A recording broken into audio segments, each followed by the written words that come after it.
tienes que tener con el tiempo la capacidad de ir entendiendo más a los caballos. Y cuando consigues conectar con uno y con otro y con muchos tipos de caballos, al final te vuelves eso, una persona más calmada, más tolerante, más pensativa. Hoy tenemos el placer y honor de hablar con José Antonio García Mena. Él viene de Medina Sidonia, una de las ciudades más antiguas de toda la historia. Él crecía entre caballos, campo y toros y nos cuenta un poquito de su vida, el magnífico logro de llegar a las últimas Olimpiadas en Tokio y nos comenta un poquito de la situación actual con el bienestar de los caballos en la doma clásica. Realmente era fantástico hablar con José. Espero que os guste tanto como yo. Os presento José Antonio García Mena. Explorando Ecuestre es un viaje por el mundo del caballo español. Vamos conociendo a los que aman a los caballos, trabajando día a día con ellos, para ellos. La tradición de esta afición en España es casi parte de su geografía. Está en la esencia de la cultura. Sin prisa, pero sin pausa, con más pierna y adelante.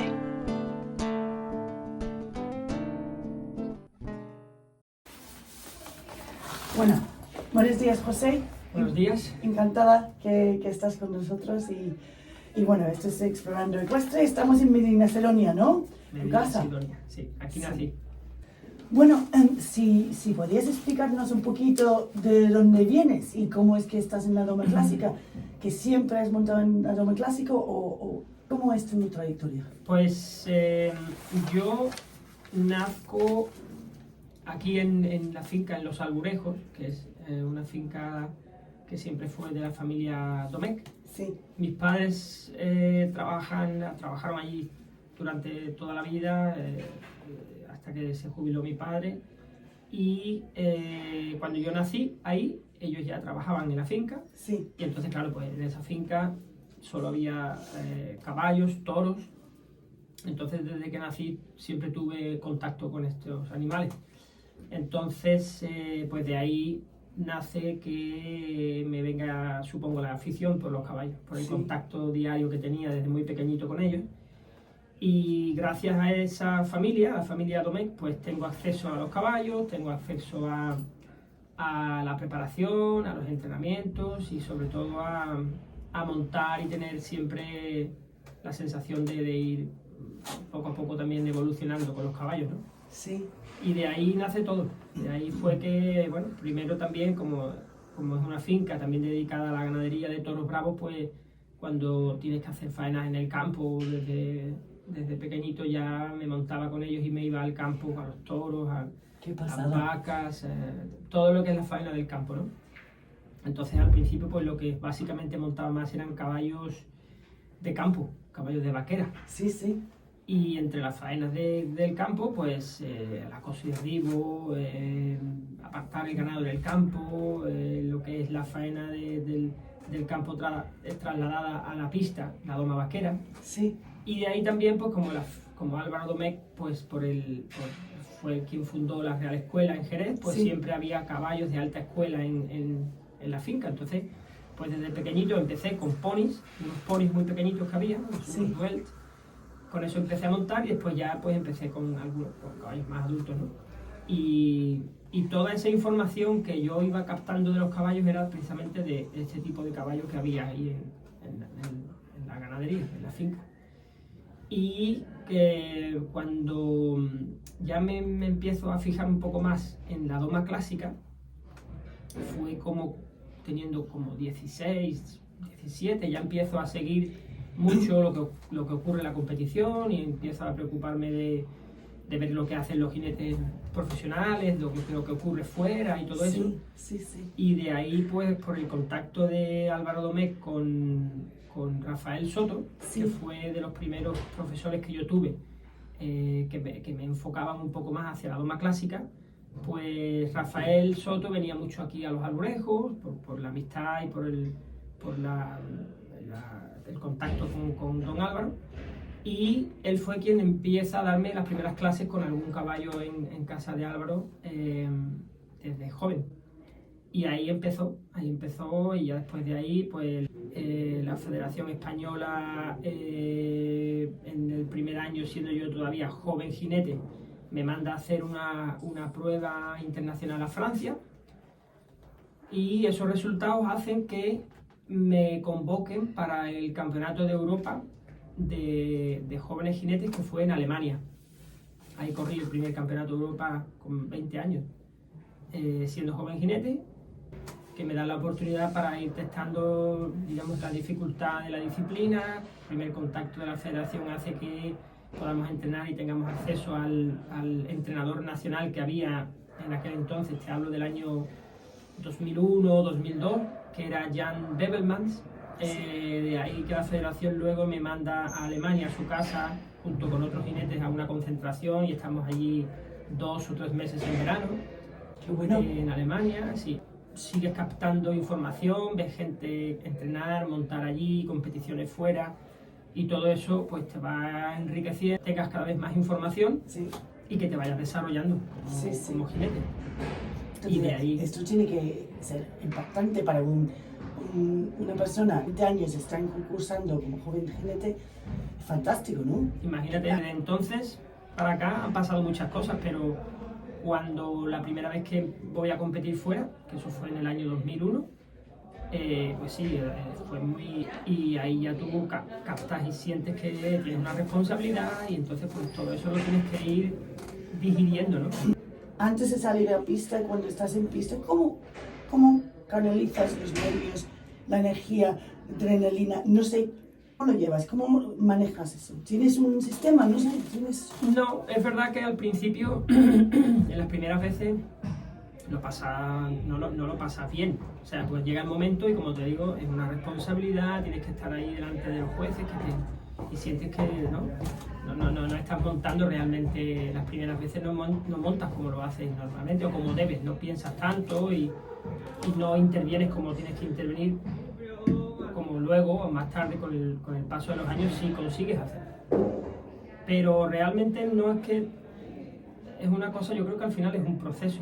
Es verdad que hoy en día con el coaching y todo este tipo de cosas, pues hay gente que se pone en manos de profesionales para que les ayude a ese tipo de cosas, pero en mi caso no fue.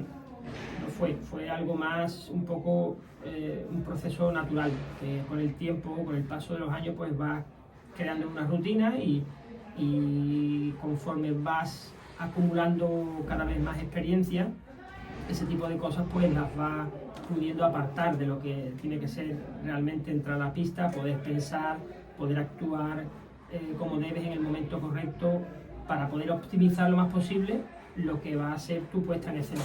Sí. ¿Cómo es representar a tu país al nivel más alto de doma clásica? Eso sí es de las cosas más reconfortantes que te pueden pasar en la vida. De eso sí que estoy muy orgulloso, con el paso de los años poder haber conseguido cosas que de joven solamente podía soñar. Entonces, bueno, cuando te ves a lo mejor, pues no sé, en un campeonato de Europa con el escudo de España, o en un campeonato del mundo, o como tuve la suerte, ¿no?, de hace ahora 3 años de la Olimpiada de Tokio, que era un poco una espinita que tenía clavada todavía, bueno, y ya tuve la suerte de estar. Eso es de las cosas más, no sé, me acuerdo de aquellas semanas allí en Tokio, que pasamos allí como 2 semanas completas, porque volamos antes para allá, para que los caballos se aclimataran antes de la competición. Pasamos allí antes de competir varios días, y estando allí recuerdo que era cada día, dormíamos muy poco porque al final, bueno, estábamos todo el día pendientes en la cuadra de los caballos, luego, y te levantabas muy pronto para volver otra vez y estar cerca de los caballos, ¿no? Hacía mucho calor y amanecía muy temprano, hacía mucha humedad y era difícil el tema de los entrenos. Había unas horas específicas para poder montar, y siempre con el momento del día más fresco. Entonces, por ese tema pasábamos mucho tiempo en la cuadra, y la verdad descansamos muy poco allí, pero daba igual, te daba igual no descansar, si era porque mientras más tiempo pasaras despierto allí, más lo disfrutabas, ¿no? Sí. Entonces fue un cúmulo de cosas, pero desde una posición en la cual ya pensabas, por fin estoy donde tanto peleé por estar, ¿no? Sí. Y lo disfruté muchísimo. Entonces, lo de representar a España y poder haberlo hecho así en ese tipo de competiciones, las más importantes a las que puede acceder un deportista, es de las cosas más bonitas que te pueden pasar en la vida. Sí, sí, fabuloso. Y hablando de esto, el nivel de doma clásica en España va subiendo cada vez más y... Absolutamente.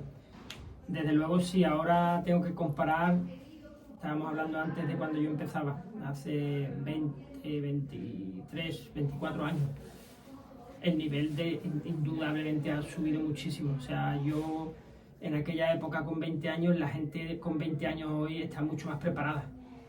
Ha habido una evolución tremenda, se ha invertido en la preparación de la gente joven, ya no había un entrenador específico para solamente los jóvenes, hoy sí. Los resultados están en eso, ¿no? En ver, si te acercas a las pistas, pues ves a gente joven. Pues por otra parte, pues sí, la federación en todos estos años, gracias a que también la doma clásica en los años del 2000, 2004, 2006, todos esos años fueron muy importantes porque ahí hubo un equipo que tuvo mucho éxito. Y eso hizo que, bueno, pues que el Comité Olímpico Español también pudiera mandar más ayudas a nuestra disciplina, y de ahí pues todo fue evolucionando hasta el día de hoy. Porque ¿cuántos caballos tienes en tu cuadra que estás entrenando? Tengo 20 caballos en casa Wow. entrenando, sí. Y sí, pero tiene que ser, o sea, ahora mismo en estos últimos años es lo que he hecho siempre, intentar ir preparando constantemente caballos. Y para ese proceso, para poder tener hoy 5 caballos aquí, pues tienes que estar en casa probando caballos nuevos, testando. No todos los caballos que llegan a veces se quedan porque no todos son aptos para un tipo de nivel al que queremos llegar, ¿no? Sí, sí. No todos los caballos tienen que ser de un nivel top, ni muchos no llegan ahí. Cada caballo tiene su sitio, cada caballo tiene su nivel y ahí se respeta y ya está, ¿no? Entonces, bueno, pues el proceso es largo porque desde que empezamos con un potro de 4 años hasta que lo tenemos preparado para hacer un gran premio, quizás con 8 o con 9 años, pues es un proceso de 5 años. Y durante ese proceso vas viendo si el caballo te va a dejar evolucionar más o va a tener un tope donde ese va a ser su nivel y no va a llegar arriba del todo. Sí. Es que hay mucha gente hablando de la doma clásica que tenemos una situación preocupante. ¿Y cómo ves, hablando con la gente a tu alrededor y los que conoces, están preocupados? Es verdad que para nosotros, los profesionales que hemos estado toda la vida cerca del caballo, lo que más nos preocupa siempre es el bienestar del caballo. De lo que más nos preocupamos siempre es de que los caballos estén bien cuidados, que los caballos estén bien sanos. Y nosotros no montamos a caballo para herir a los caballos. Nosotros, que somos los que estamos todos los días con ellos, somos los que más los cuidamos y somos los que más miramos por ellos y los que más cuidamos del futuro de los caballos. Hay a veces tendencias, hay veces que también pues, pueden verse cosas que quizás no, hay también momentos que se pueden interpretar de una forma o de otra dependiendo de cómo se cuenten. Entonces siempre hay diversos puntos desde donde ver la perspectiva puede cambiar. Entonces, bueno, si se ven imágenes como las que se ven en los vídeos y tal, eso tiene una difícil justificación. No se puede justificar muy bien eso. Pero la situación sí que es verdad que hay que tener cada vez más cuidado con ese tipo de cosas porque pueden hacer mucho daño al deporte. Eso. Entonces, bueno, hay que intentar que todo esté en un equilibrio y tenemos que intentar que nuestro deporte se vea como algo sano y no como una crueldad. Eso desde luego no ayuda al deporte, no ayuda absolutamente nada.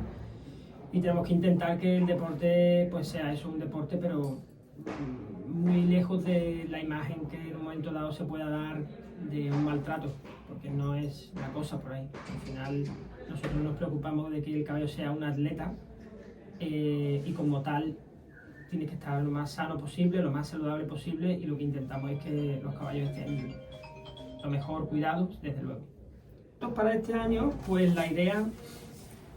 A ver, este año es año olímpico, Entonces, además está aquí muy cerquita. La otra vez nos tocó darle media vuelta al mundo para ir a una Olimpiada. Este año está aquí muy cerquita, entonces a mí me encantaría, pero sé también lo difícil que es, por primero haber tardado tanto en poder llegar al objetivo, y después incluso llegando al objetivo sabes que es muy difícil poder estar, tener la oportunidad no es fácil. Pero... Entonces hay una lista larga, ¿no? De sí, nombres ahora. Sí. ¿Y qué tienes que hacer para llegar al equipo?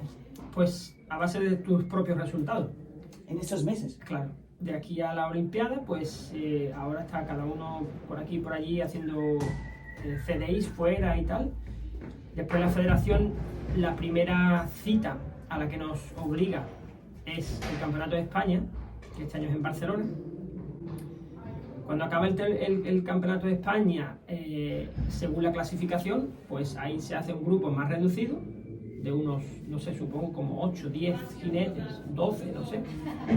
Y de ahí, seguramente, eso es principios de junio, después habrá una lista más corta y la federación te convocará para hacer algún internacional fuera de España, mandando jinetes de esa lista corta ya, mandando jinetes para afuera, y de ahí pues según nuevos resultados irán quedando cada vez menos y van quedando solamente los que vayan teniendo resultados más altos. Cada vez la lista se hace más pequeña, digamos, ¿no? Hasta que finalmente pues se quedarán con un grupo de 4 o 5 máximo, para de ahí sacar los 3 que compiten y un reserva. Entonces hay muy poco tiempo entre que cuando sabes realmente la lista final y la fecha de esa Olimpiada, ¿no? Hay poco tiempo. Sí, hay como un mes y medio. En un mes y medio se tiene que decidir después del Campeonato de España. Ediciones. Sí, ahora eso es que ahora toca aguantar esos meses de ahora, son así. Sí, sí. Para ti, ¿qué te han enseñado? ¿Qué te han aportado en tu vida los caballos? Con los caballos, sobre todo, con el tiempo, yo creo que incluso por el carácter de ellos y por el trato que tienes que tener con ellos y por la conexión que existe, pues no sé, entre otras cosas te hacen ser, yo que soy una persona un poco inquieta y nervioso, ¿no? Me hacen ser paciente, más paciente, te hacen ser más tolerante, creo. Y montar a caballo al final, incluso hasta en tu vida, a mí me da un cierto equilibrio en cuanto a esa calma muchas veces. Sí. Porque al final ese vínculo que creas con ellos te hace constantemente tener que estar pensando son casi todo el día dándole vueltas a la cabeza en cuanto a qué hacer para mejorar por aquí y por allí, porque al final está en tu mano que ese caballo se desarrolle como debe, y esa responsabilidad que tienes tú pues te hace analizar, te hace estudiar cómo hacer para que poco a poco ese caballo vaya entendiendo y todo ese potencial lo dé a tu favor, ¿no? Tienes que tener con el tiempo la capacidad de ir entendiendo más a los caballos. Y cuando consigues conectar con uno y con otro y con mucho tipo de caballo, al final te vuelves eso, una persona más calmada, más tolerante, más pensativa, más, ¿no? Analizar todo mucho más y tener esa calma y ese reposo que hace falta con el tiempo, volverte un poco más reposado. Sí, sí. Qué bueno. Bueno, muchísimas gracias, José. Un placer. Por estar con nosotros y... Genial. Mucho gusto. Encantado. En EXU publicamos entrevistas para que todos los que aman a los caballos puedan estar más cerca de lo que están haciendo profesionales en sus diferentes ámbitos. Queremos acercaros a la gente preparada y con experiencia. Estas conversaciones abren una pequeña ventana a las vidas de otras que tienen la misma afición y pasión por los caballos.